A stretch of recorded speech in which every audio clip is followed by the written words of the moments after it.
সেই তত্ত্বাবধায়ক সরকারের সেই বিল আপনারা জানেন আওয়ামী লীগ অবৈধভাবে জোর করে ভোট ডাকাতি করে ক্ষমতা থাকার জন্য দীর্ঘদিন ভোটারবিহীন অবৈধভাবে সরকারে থাকার জন্য এই তত্ত্বাবধায়ক সরকার বিলটা বাতিল করেছিল।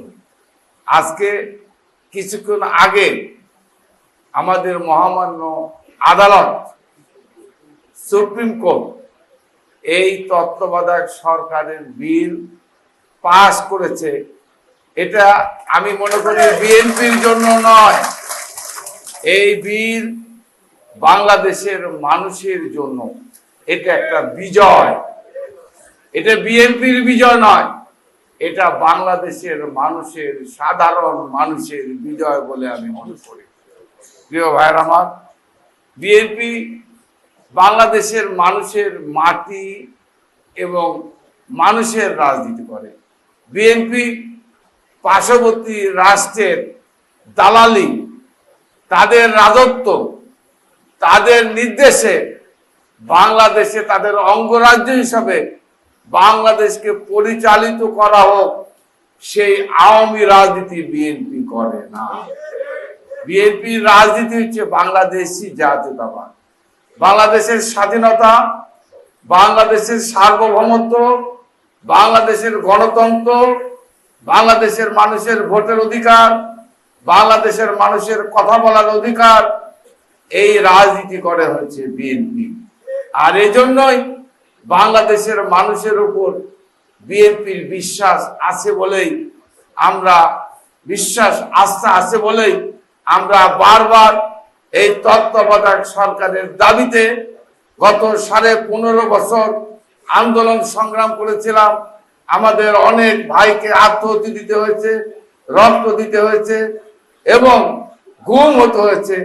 তারপরেও শেখ হাসিনা এই দাবি না মেনে শহরের শাসন বাংলাদেশে কাজ করতে চেয়েছিল।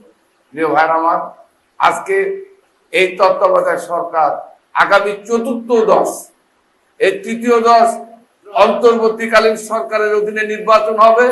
4th 10 নির্বাচন, আগামী নির্বাচন যেটা হবে, সেই নির্বাচন হবে তত্ত্বাবধায়ক সরকারের অধীনে।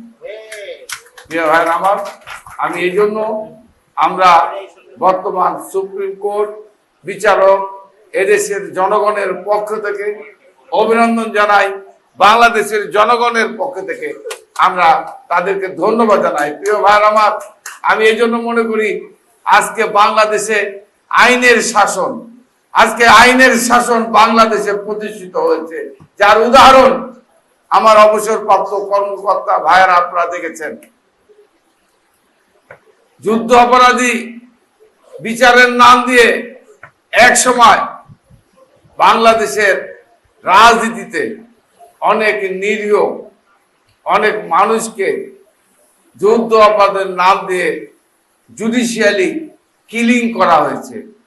আজকে কিন্তু এই বিচার নিয়ে বিতর্ক ছিল বা আছে, কিন্তু গত কয়েকদিন আগে আপনারা দেখেছেন, আজ থেকে 1.5 বছর আগে প্রকাশ্যে দিবালোকে শেখ হাসিনার নির্দেশে হেলিকপ্টার থেকে র্যাব, বিডিআর, পুলিশ, সরকারি আওয়ামী লীগের সন্ত্রাসী বাহিনী অবৈধ অস্ত্র দিয়ে 1,500 মানুষকে, 139 জন শিশুকে, শ্রমিককে, কর্মচারীদেরকে, ছাত্রদেরকে হত্যা করেছে।